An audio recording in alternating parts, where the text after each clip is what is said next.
Welcome into Sports Talk with Theo Dorsey. Happy Thanksgiving, South Georgia. Let's talk sports. Now, down in Camilla, football fans are partying like it's 1999. That's the last time the team made the quarterfinals, and the dry spell ended thanks in large part to a first-year head coach. Deshon Brock was hired as head coach and athletic director of Mitchell County March 1st of this year, a short 8 months later, and his Eagles are a top 8 team in the state in single A and one win away from a Final Four appearance. This is Brock's first football head coaching job, but he has an extensive career on the sidelines of the basketball courts. Don't take my word for it. We'll discuss it with the man himself. Deshon Brock is in the WALB studios for Sports Talk tonight.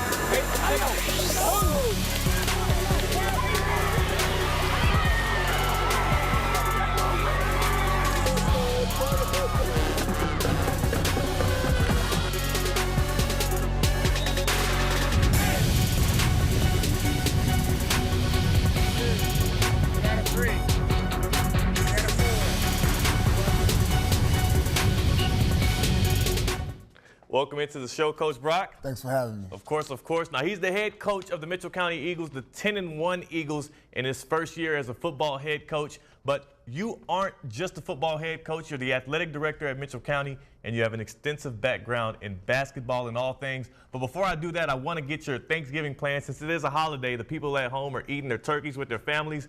What's your Thanksgiving plans going to be, and what's your family going to be doing? Well, my family's going to be back in Hinesville, so I'm going to be at home solo, but my mom prepared a good meal for me, so I'll have that waiting on me after practice on Thursday. There you go. Practice hard, eat better later. Yes, sir, definitely. That'll be good. That'll be good. Well, Coach, we'll go into your coaching resume as we always do. And before I do that, we want to look at it. But where are you from so that people can get a gauge of that, and what's your familiarity with the area? I'm originally from Louisiana, military brat. My father was stationed at Fort Stewart over in Hinesville, so upon graduation, I looked up and got a job in Long County High School. There we go. So let's look at Long County High School, your first stop after graduating college. When you went to Mississippi Valley State, I had to give a shout out to the HBCU there. Yes, sir. Thank you. As an HBCU guy myself. So from 2015 from 2005 to 2016, you were in the football program. You actually entered Long County in 2004. But you had many different positions: offensive coordinator, wide receivers coach, D-backs coach. You had a stretch there where you guys had the 4-year best stretch in school history from 2005 to 2008, but Long County wasn't exactly a tradition school. They didn't have a really good program. What was that like? And I know you don't want to talk down on a place you spent so much time on, but what were those struggles like in the early goings when the team wasn't really doing well? Well, they brought the program back in 2000, so it was kind of building a program from scratch and having kids to believe when they are not really used to winning. And so we had small successes and wanted to try to build upon that. We thought we turned a corner. One year we went 5-5, had some great athletes over there, had some kids going to Division I this past year. Tariq Carpenter at Georgia Tech, Jamin Davis is at Kentucky right now, sending kids to Missouri as well. But like I said, it's a beginning program. It's still trying to build that foundation over there, and it's up and coming. One day they'll get there. Of course, and what were some of the things, I mean, that was your first job technically, even though you spent a while there. Yes. What did you learn in the early goings at a place like that, and especially with the football realm? Well, one thing that helped me out over there was working with both football, basketball, and track, all different sports, is being able to be relatable to the kids and be able to find different approaches to motivate different kids differently, because I could talk to you one way and talk to this person over here differently, and you guys are not going to respond to the same thing, so that definitely helped me out. Definitely. So you had that experience, and I'm glad you brought it up because that's what we were talking about next. You coached track, football, and, of course, basketball, my favorite sport. I'm not going to finish the song. But I hear you. But you had some fun there. From 2004 to 2016, you were with the team. You were promoted to head basketball coach in 2005. Yes, sir. And then 11 or 12 seasons. My math isn't great. I think 12 seasons there. Yes, sir. As the head coach, you had 4 region championships, 1 Elite 8 appearance, 5 Sweet 16 appearance, and 186 total wins. So on the basketball side of things, things were looking up. What were they looking for when they brought you in as a basketball coach, even though you didn't even play that in college? No, sir. I played in high school, and like you, basketball was my favorite sport, but I found my opportunity in football playing at Mississippi Valley State University under the leadership of Willie Totten. But basically, we was trying to get the athletes out on the football field because, as you know, a lot of your main athletes play basketball and they run track. And so they wanted a coach who could relate to those kids to get them out to the football field as well. And we were successful in getting a lot of our premier players out to the football field. Right. And did you see anything that was beneficial to that, having those players? Because that's all across South Georgia. You see that the best athletes are playing both sports. If you would get those kids, those are your wide receivers, those are your running backs, your defensive backs. So if you can get those kids to trust you and understand that a lot of NBA players like LeBron James, Allen Iverson, and players of that statute were multi-sport athletes. And it only benefits them in both sports, excuse me. Definitely so. And you had experience in both of those sports. And part of that probably is the reason why when you came to Mitchell County, you got the athletic director job as well as the head coaching job. But I have to ask you, how did that process go of applying to Mitchell County? What sold you on the Eagles? And just talk about what happened there. Well, I always had aspirations of being a head football coach. So, you know, every year at the end of the season, this time of year, actually, the vent starts to fill up with opening jobs. So I looked on there and I came across them and I went on the Max Preps and started looking at highlights and I was like 9-3, like, well, why is this job open? So I applied and lucked up. I was able to get an interview and just sold them on my vision, my passion for the game and the belief that I felt like that we could go the next level with this team. Right, and that's exactly what you did. I have here your shirt. I hate to jump out of frame, but your Mitchell County Eagles region championship shirt. Yes, sir. Just got those. You guys earned this. I like it. A nice design here, and it has on the back all of the teams that you guys beat with the scores. Yes, sir. What's the culmination, at least, of the regular season? How did that feel as a head coach to have that in your first year? It felt great. Very first year, it was. I'm not gonna say it was unexpected, but you know, we just wanted to have a strong first year coming out. And we just got the things rolling. Things started to go for us in the right direction. People started fulfilling their roles. People stepping off the bench because injuries happened. And we just next man up mentality. And everybody bought in, from the administration, Mr. Adams, all the way down to everybody, the kids in our school. And just the environment has changed. And the kids are wonderful, and they're working hard. Of course they are. And then I want to speak specifically to one of the trials that you guys did have this year. Yes, sir. Some would say your best athlete is your quarterback, James Thomas. Yes, sir. Sophomore. He actually went down this year. What can you tell us about the injury he had, and what was it like when you guys had to adjust to losing a guy that was? Yes, James definitely a big piece of our puzzle. He does a lot of things for us, whereas passing the ball, returning punts, field goal kicking, and as well as our quarterback. And when he went down versus, he hyperextended his knee actually versus Calhoun County into the second quarter. And we thought, you know, we'd have him back. He ended up having a little more issues in there. But he's gonna heal properly. And it's just time. And we want to make sure that we give him the proper time and not rush him back because he is a Division I athlete. And we want to make sure that we don't injure him further. And we want to make sure that he heals all the way before we bring him back. Of course, and he's also a sophomore, so it's an investment as well. You don't want to mess up somebody's career that early on. He's definitely a young kid. Definitely. Just to run off some stats for people that don't know that didn't come out to Camilla this year, over 1,000 yards passing, 10 touchdowns through the air, 887 rushing yards, 16 touchdowns on the ground. He was averaging 9.7 yards per carry, and he did all of that through 8 games in the regular season? Yes. That's amazing. Definitely. Yeah, so James Thomas, a guy that you guys were without, but even without James Thomas, you guys finished the season strong. I'm guessing you had a good message, but also the team had a good showing. I want to speak specifically to that region championship game against Pelham. Yes, sir. You guys were at home, and it was a tough Pelham Hornets team. Definitely. And you guys beat them 22-0. It was the first time Pelham been shut out since 2015. Your first time beating Pelham in 5 seasons, and you did it convincingly. What was the game plan? How did you guys execute? We just wanted to be aggressive. We wanted to be aggressive and keep them on their heels because they're a very talented team. They're very well coached, tremendous athletes. Have one of the better quarterbacks in the state. So we wanted to bring pressure, jam their wide receivers up just a little bit, and try to get their timing off, and then stay aggressive on offense. Second half, we kind of was trying to eat clock a little bit there, but in the first half, we want to get after them a little bit and keep them on their heels. You did. Now, specifically, when I saw you guys call the hook and ladder on the first offensive play of the game, what was that? I mean, you planned that, obviously. We thought about it. There was some talks pregame about it, and if we saw that the corners was back there, we were going to call it, but we didn't know how they were going to come out. So we had 2 or 3 plays we were holding on to all season, specifically for them. and we saw the corners backed off. We said, go ahead, let's call it right now. And I didn't think they were expecting that. They obviously wasn't. It ended up working out a big gain, and then you guys go on to win the region 22-zip. You avenged that loss that happened last year when you weren't there. Yes, sir. But solid showing for them. Now, I want to wrap this before we go to break, because I told you we got trivia coming up after Yes, sir. break. Definitely. I have a quick trivia question for you. Okay. You got 10 wins so far in your first season. Yes, sir. And that actually ties another head coach by the name of Jack Raley. His team back in what year did he win 10 What year did he win 10 games in his first season? Can you tell me? In his first season? Yeah. Oh, let me say 78? Nah, close. 1981. Okay. 1981. Okay. He's close. He knows somewhat of his history there. That was a good guess. Yes, sir. We'll get you right after this break and see if he can beat me in trivia, because I got a pretty good record. Okay. Welcome back. As I always say, we've learned a lot about Coach Brock already, but we're about to learn even more. That's right, we are. I went to practice this week and got to watch Coach and learn about what motivates him on a daily basis. With his whistle at the ready, Mitchell County head coach Deshon Brock is watching carefully. Heading into the state quarterfinals, he's looking for ways to keep momentum flowing. And winning the ball games in the fashion that we've been winning them, either the tight ones, either the ones that we've won by a large margin, just to see the kids' happiness and how they come out here competing every day. And those weekly wins are dependent on the daily grind. Players say having a coach like Brock at the helm helps motivate them, especially so late in the season. Cause he makes sure you get everything you got. He makes sure you give 100% every day. And he makes sure you give it your all, even when you don't want to. Some days you don't feel like practicing. And he give you that extra energy to get you. And whether it's the night before the state finals or off-season workouts, beat him to the ball.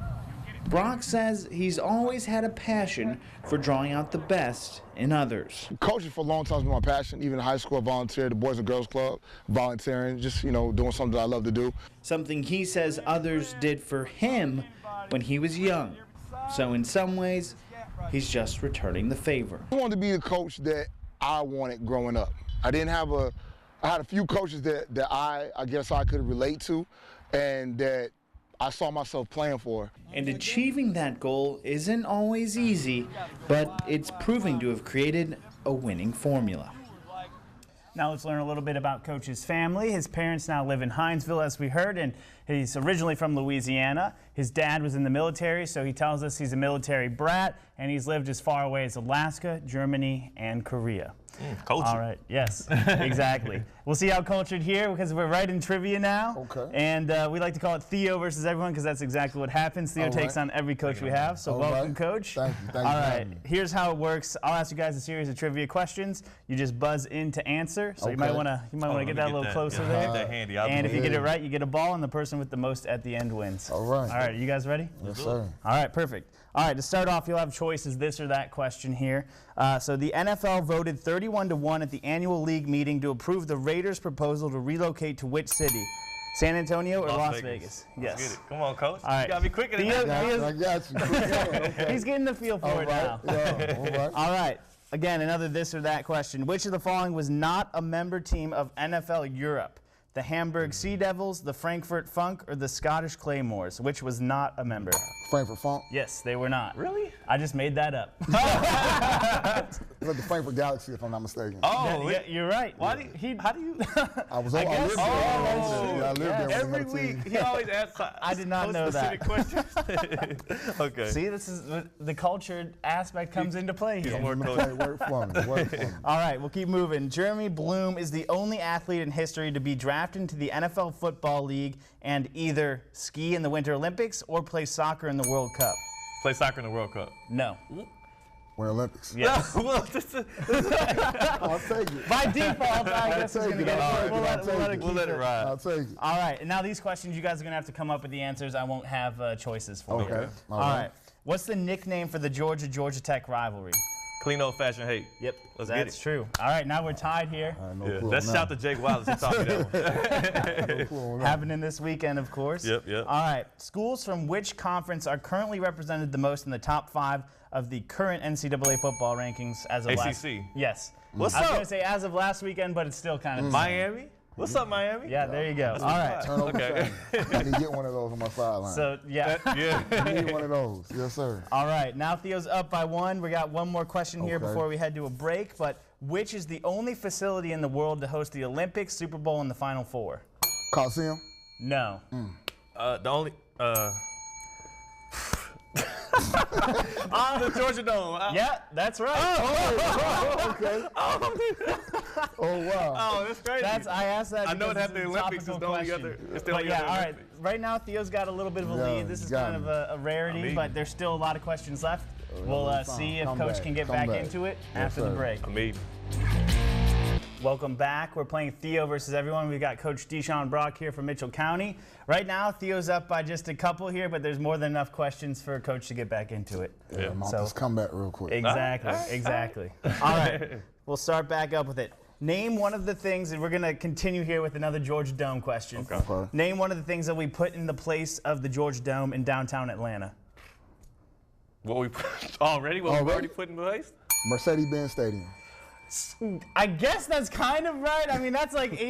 He's gonna take it. He said kind of. Yeah, I mean, we'll take that. I was looking more for what's going to be in the actual spot, which is going to be a hotel, a parking, and a green We space. have to be more specific. Yeah, that's true. We'll give it to him. We'll take that. We'll Just take because that. I'm already gonna win. Yeah, because I'm okay. confident. We'll But let him- I guess in a way, Mercedes-Benz Stadium, it's taking the place. It's taking the place. it does kind of work like that. All right. It does. All right. Which actor plays forensic pathologist Dr. Bennett Amalu in the 2015 Will Smith. football movie? Yeah. Come on, Concussion. man. Will Smith.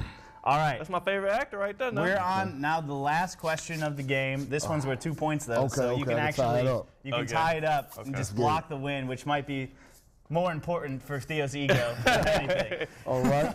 All right. we can So do. who has scored the most career points in the NFL? Ooh. Most career points. I mean, Oh, man. Oh, my I God. want to get the second guess because I think. No, I can't think of his name. If you wouldn't ask me, I would have known this. Too bad that's kind of how trivia works. It's the Tom Brady? No, not Tom Brady. He's a kicker. Yes. He's a kicker for the He was kicker for the Colts. Actually, I cannot think of his Oh, name. can I guess again? I know who No, he's talking about. he was the Patriots. Now he's with the Colts. Well, he was with the Adam Colts. Well, Adam Vinatieri is in second place. No, it's oh my gosh, man. The winner, I think he's been out of it for a little Blanda? while. Morton Anderson. He's from Oh, Louisiana. so come on now. You All gotta right, get so this. that means Theo, Man. after the long pause there, that means Theo, you don't get an extra Okay, ball. you're right, you're right, Just you're for the record, we're right here. Okay. But Theo does win. Look, hey, It was a good game, matchup. good Yeah, game. that was a good one. That was a Good good game. one. Almost tied me up. Well, you know what? We're not done here on Sports Talk. Of course, as you're eating your Thanksgiving dinner, we want you to stick around because we've got more Mitchell County Eagles to talk with Coach Brock. Welcome back to the show. We got head coach Deshon Brock of the Mitchell County Eagles, the 10-1 Mitchell County Eagles. sir. And I like to say, I want to comfort you. I'm also not going to be with family for Thanksgiving. I'll be working, so that's Understand two the of us. feeling. Yes, sir. Yep, yeah, that makes two of us. So before we get into some stuff about the playoffs, I want to take a look at some fun facts about you because we do know some things about you we didn't know before. Your favorite movie, Desperado, would have never guessed it. I don't even know what it is. And your favorite food, gumbo. My family's from New Orleans, Bridge City to be exact, so I love the gumbo as well. Yes, sir. Big fan of that. Now, before we dig into that, let's see if one of your players could guess one of these correctly. Let's see. First, what's his favorite food? I really don't know, because Coach Brock like everything. Anything you get, he gonna eat it. Okay, so it's open for him. It's open. Yeah, it's over. Over. Just don't like, no, it's not macaroni and cheese. I'm good. No mac and cheese. No, can't do it. Oh, I can't do it. That's what I'm looking forward to for no, Thanksgiving. I don't even like the smell. Man, that's crazy. That's something else. Well, you know what? You guys are going to be at home. I got to get off that topic because that hurt me. You guys are going to be at home for the quarterfinals, and you're hosting a team in Clinch County, which will be a tough out. Yes, sir. I know you scouted Homerville. I know you know what they did last year to Yes, sir. Mitchell County. Last year beating the Eagles before you got there by about 40 points. Yes, sir. But that was at Homerville. This time it's in Camilla. Yes, sir. What will be different this year? We definitely have to play a physical brand of football. Those guys, they come with it. They like to run it down your throat, so to speak. Have a talented wide receiver. So we're going to try to definitely limit the things they like to do and also still be aggressive on offense and see if we can get some big plays off on them. Right, and I know early on in that game, because I actually shot this game, Mitchell County was in it early. It was a close game, and yes, as most are in the beginning, but then Homerville ran away from it. What do you think attributed to that, and how are you going to make sure nothing like that happens on Friday night? Physicality of the game. Yeah. We've been in the weight room all year, and I think that has something to do with to make sure the kids stay in the weight room. We've been in the weight room all year, so that should help us out a little bit. All right, perfect. Well, we will be in Centennial Stadium to see that matchup on Friday night, so best of luck to you. Thank you. Thank you again for joining the show. Thanks for having me. And we'll see you guys next time on Sports Talk.